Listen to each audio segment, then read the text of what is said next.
sticks like shit to a blanket.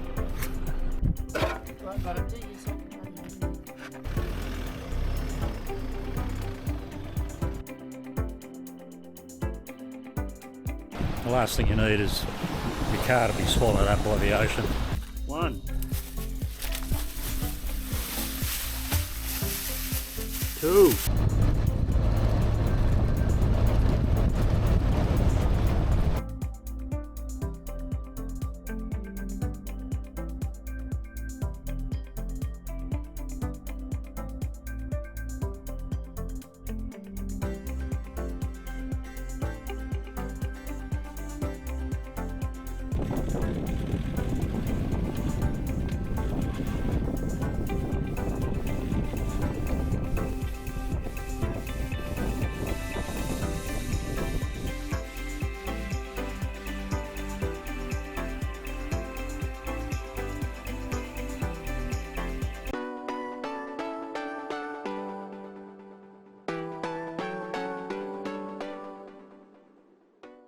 G'day pilgrims, and welcome to another Mongrel Dog production, and welcome to the Bilbunya Dunes.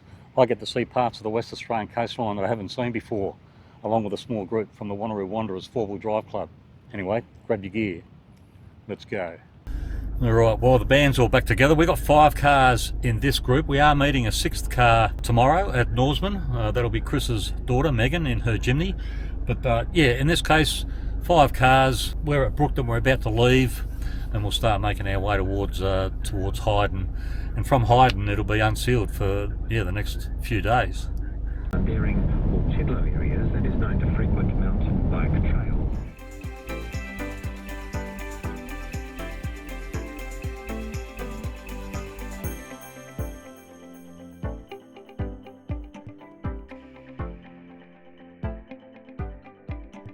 Well, things just got somewhat complicated. I checked a particular website for a road report at our lunch stop, and it said the road was open. The road in question is the Hyden to Norseman road. It's 250 kilometres of gravel, and it is susceptible to, after a bit of rain, it can turn dangerous. But anyway, at our lunch point, I checked the road status and it was open. And there's a sign closer to Hyden that said also that the road was open. But anyway, in the meantime, we've been flagged down by a caravan. I reckon 15 kilometres up the road where the shire boundary changes, the road is closed. There's a sign across the road, and they rang the shire and said the road's been closed because of public safety. I've obviously copped a bit of rain up there, so that's complicated things somewhat. We'll turn around, we'll start heading back, and it's 3 o'clock now. We'll find a place to camp and come up with a strategy for tomorrow.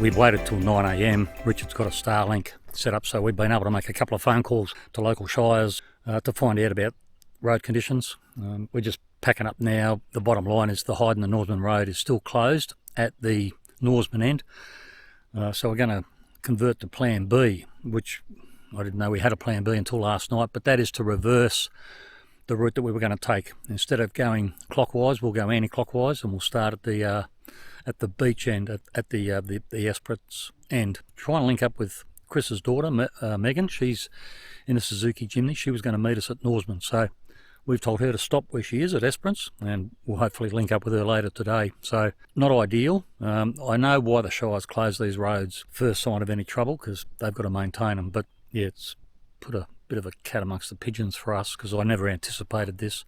Anyway, we'll get going and see what happens during the day.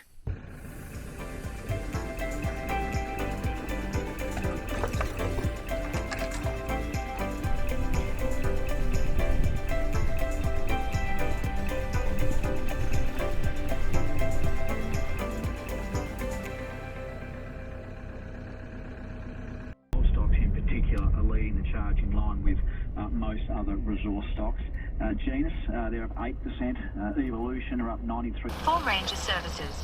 Fire emergency management and mitigation inquiries, please press 6. For inquiries relating to roads, parks and reserves, trees or public building maintenance, please press 7. For small, to Shrive Esperances with Bianca. Hello Bianca, my name's Steve. I'm trying to chase information on a particular road within the Shire, Cascade Road, to see whether it's trafficable or not. Four-wheel drive. Yes, we're at Lake King. We've come across a couple of roadblocks and had to make changes to our itinerary, and yeah, we're hoping to make our way to Esperance, but we don't want to be on the blacktop any more than we have to. So yes, we're in a group of four-wheel drives.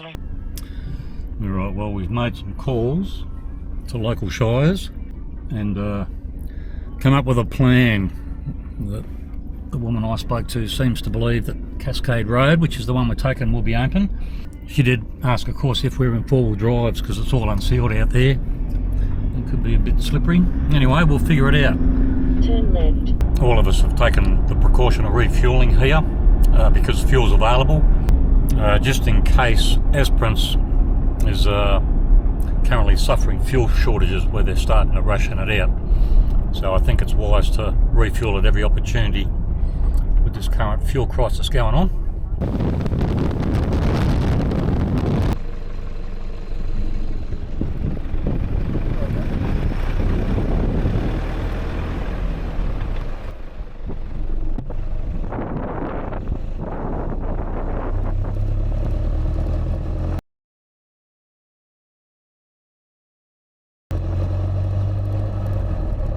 Well, this is the Cascades Road. It's in better shape than I thought it was going to be. I thought it might have been... Roger, thank you. I thought it might have been just a wide, sandy, not twin track, but yeah, just a wide, sandy road. But if it stays like this, we'll be fine. I think the sign back there said Esperance 217 kilometres, so maybe 3 hours of running. We'll stop somewhere for lunch in the meantime. We'll certainly be on the other side of Esperance for a bush camp later on today, if everything goes according to plan. Alright, I guess I should try and help join the dots a little. I'm a member of a four-wheel drive club, the Wanneroo Wanderers, and I took on the job of lead in this particular trip. Initially we were going to go to the Nullarbor Muster, which is just an outback rodeo. Regrettably, only days before it was due to start, it was the organisers decided to cancel for a couple of reasons: low ticket sales and the fuel crisis as a result of the war in the Middle East. One of the reasons for the low ticket prices would have been because of the price of fuel, so that's been cancelled.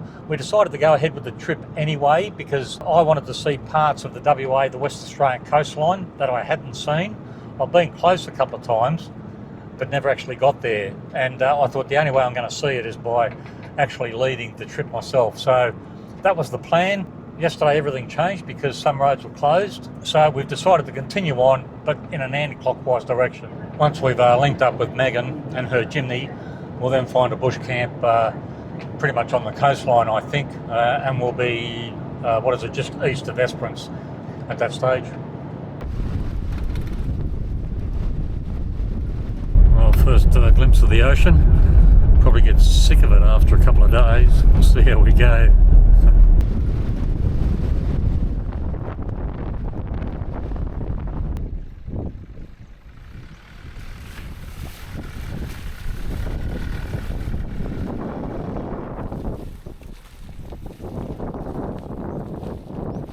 We found a bush camp for the night. We can't really be too choosy. It's not ideal, but they must have copped some rain here and lots of it. So we'll just have to put up with it because it's too late in the day to go looking elsewhere. We'll figure it out.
Right, we're just going to backtrack towards Condingup. I don't know. We're going to go back to that tiny community just to get a few litres of fuel. I think that's probably worthwhile.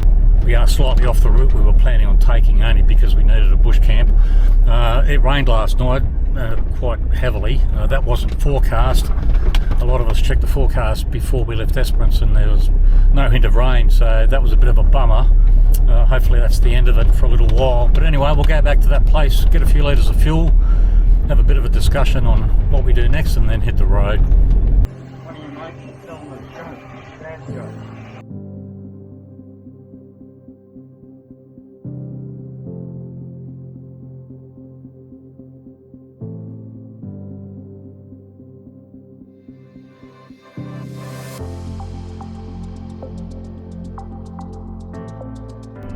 Right, I think the conditions are going to deteriorate quite quickly. There was a sign back there saying road ends in 250 metres. I mean, it doesn't end, it continues on, but it's no more than a track, I think. So I'm going to start airing down, probably down to 30 psi initially. There's also an information panel there, something about Israelite Bay, so I'll go and have a look at that as well. So we're well informed. After reading that sign, I've actually reduced my tyres down to 25 instead of 30. We're not going to be going fast. 25 is probably more suitable, and it could be the case that we pull over shortly and deflate them even further.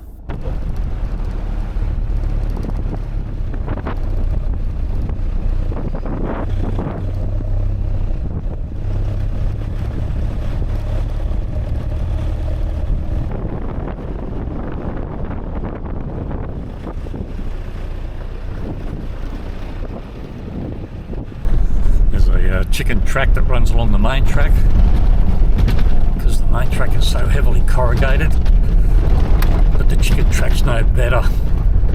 Just gotta drive according to the conditions, otherwise all you're going to do is wreck your gear.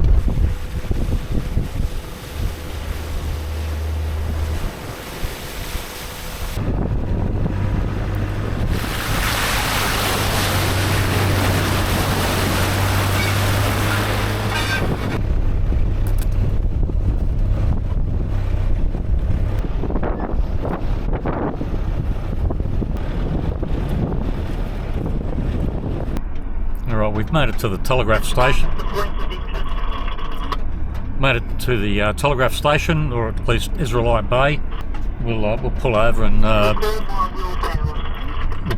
have some lunch, and that'll give people an opportunity just to crawl around the place.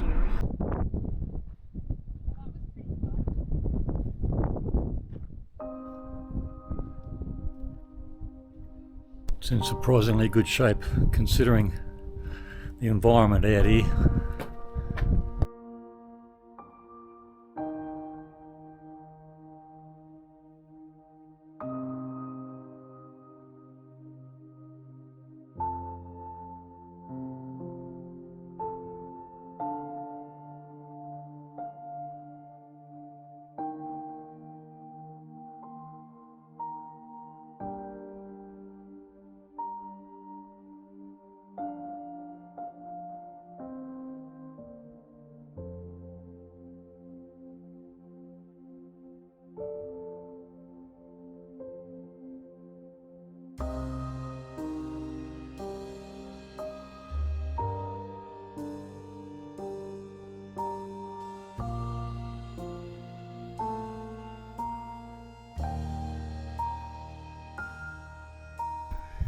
Well, this area is new to me, and on Wikicamps it talks about a point of interest, Cook's Cottage, about a 700 metre walk from the telegraph station, so we'll see if we can find it. Well, if that's it, you'd be hard pressed not to find it. On Wikicamps it talks about 1883, so maybe that's when the first foundation was laid. Well, there's the original cottage there. Everything else is an add-on.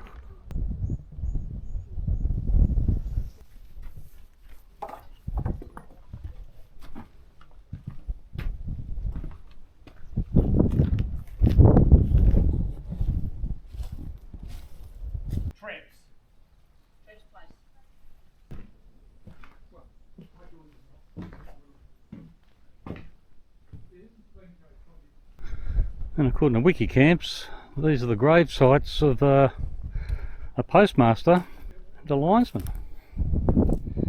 John Cook, linesman, 1912. Thomas Brass, postmaster, 1916. There's another one there, R.I.P. Len Spur. I guess if you die at no notice out here, they're not going to put you on ice, are they? I wonder if the bodies have been exhumed. Alright, now that that's done, we're going to make our way hopefully to a bush camp. It's about 50 kilometres away. It doesn't sound like much, but it could be slow going. And according to wiki camps, it's a sheltered position, which I think is going to be critical out here. You don't want to be on the beach, I don't think. Limestone, cap rock, very unforgiving.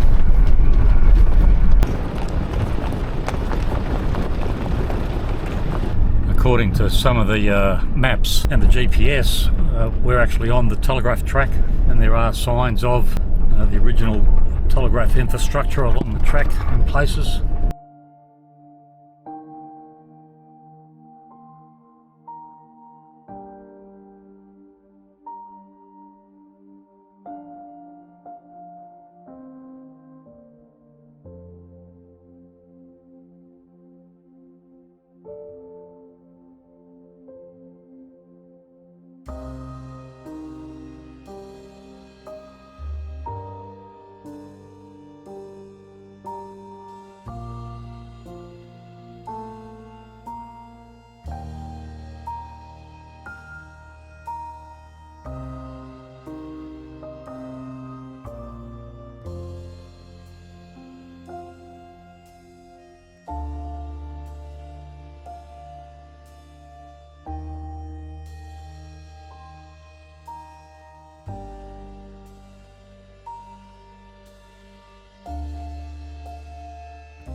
Right, we've gotten underway for the day. Richard has volunteered to go up front and lead, and it's always a good idea to mix up who goes up front, because they'll get to see things like some wildlife and the like that you wouldn't ordinarily get if you were somewhere within the pack. So he's gone up front. It's pretty hard to get lost, and if he takes the wrong turn, some of us will be quick to let him know. It's pretty unlikely. So yeah, initially this morning 30 kilometres we'll come to a junction, and that should allow us to access the beach and head towards Bilbunya dunes for a bit of fun. But in the meantime, it'll just be more of the same as it was yesterday.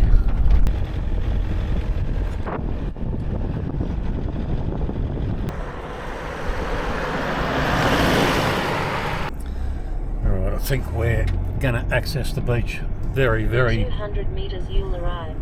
We're going to access the beach very shortly, and that should take us to the Bilbunya dunes. But either way, it's going to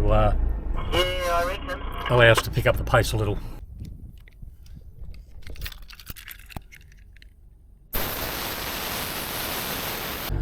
Alright, we've aired down. I'm down to 17 psi, which is probably 15 cold type pressures.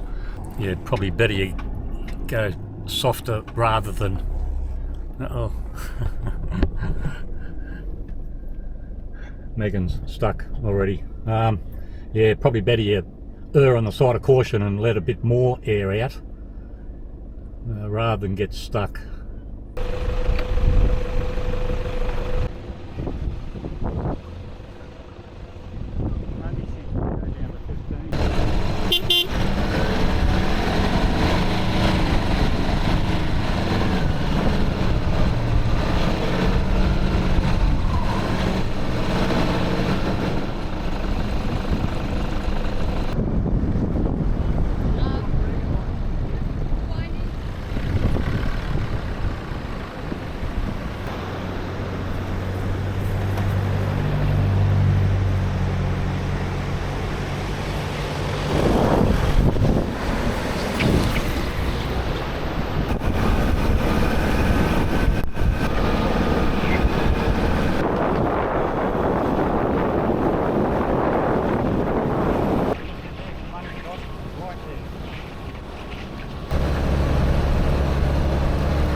I'm not sure if the tide is coming in or going out, but at worst case it looks like we're above the high water mark regardless, so if you were to strike trouble, at least you could keep your feet dry and not risk losing the vehicle to the ocean.